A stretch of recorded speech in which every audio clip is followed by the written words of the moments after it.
बिस्मिल्लाहिर्रहमानिर्रहीम। अस्सलाम वालेकुम। आप सब लोग कैसे हैं? आज मैं बनाऊंगी बीफ टिक्का मसाला बोटी। बहुत ही मज़ेदार, सबको बहुत पसंद आएगी और घर की चीज़ों से बनाएंगे, सबको ही पसंद आएगी। चटखारेदार टिक्का बोटी मसाला वाली। कुकर में गोश्त को डाल देंगे। बोटियाँ हमने कुछ छोटी छोटी इसमें डाली हुई है। अब इसके अंदर हम एक प्याज है, इसको हम काट के डाल देंगे। 3 चम्मच लहसुन और अदरक का पेस्ट वो डालेंगे। हरी मिर्चें, पुदीना और हरा धनिया का पेस्ट डालेंगे।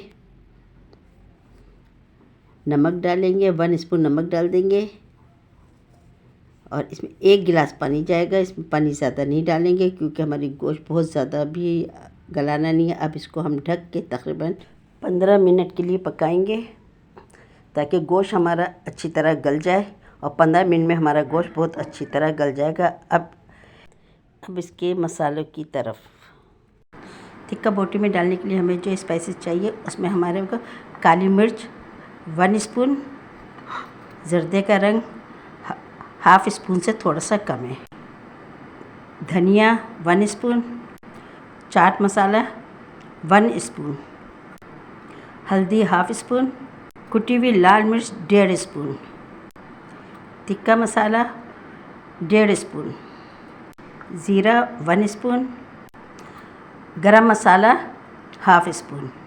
12 मिनट हो गए। अब इसको हमने खोल करके इसका जो पानी है अब हम इसको खुश्क करेंगे। अब इस बोल में मैं दही डाल दूँगी। दही का पानी को मैंने छान दिया था क्योंकि पानी नहीं होना चाहिए वरना हमारी टिक्का बोटी में बहुत ज़्यादा नरम हो जाएगी। अब इसमें जो मसाले थे वो हम इसमें डाल देंगे सब। अब इन मसालों को हम अच्छी तरह से दही में मिक्स कर लेंगे।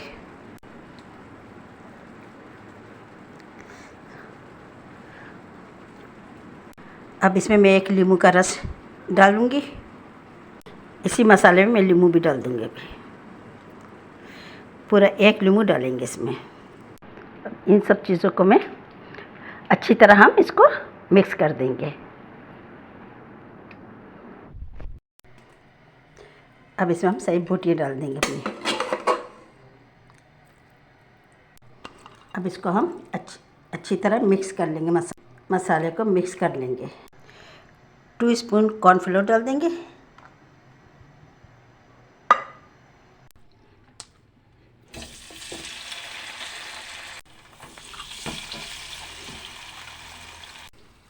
अब इस तरह हम अपने टिक्के को फ्राई करेंगे। हमारी लाइट चली गई है और इस टाइम गैस जाने का भी टाइम था वरना हम इसको डीप फ्राई करते। अब हम इसको इसी तरह बिल्कुल लो फ्लेम पे पकाएंगे।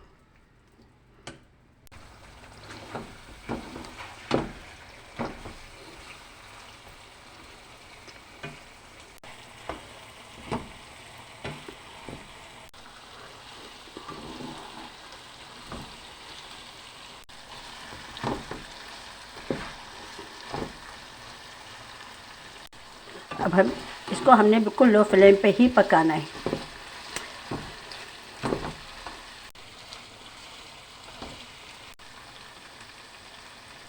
टिक्कों पे हमारा कलर आना शुरू हो गया है, बहुत ही अच्छा सा। और अब बहुत ही मज़ेदार हमारा चटखारा बोटी तैयार है। प्लेट में सर्व करेंगे और लगा देंगे। टमाटर भी काट के, टमाटर है, प्याज है, नींबू है और इसके साथ में रायता है। दही और चटनी, हरी चटनी के साथ सर्व करें, बहुत ही मज़े के लगेगा। इसको आप रूखी खाएं, रोटी पराठे या चटनी के साथ लगा के खाएं, दही के रायते के साथ खाएं।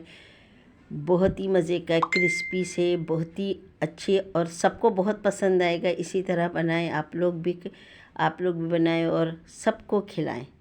बहुत ही मज़ेदार सी हमारी आज की चटखारा बोटी तैयार है। चैनल को लाइक, कमेंट करें, सब्सक्राइब करें, बेल आइकन दबाएं ताकि आपको इसी तरह रेसिपी मिलती रहे चटखारेदार। इजाज़त दीजिए। अल्लाह हाफ़िज़। दुआ में याद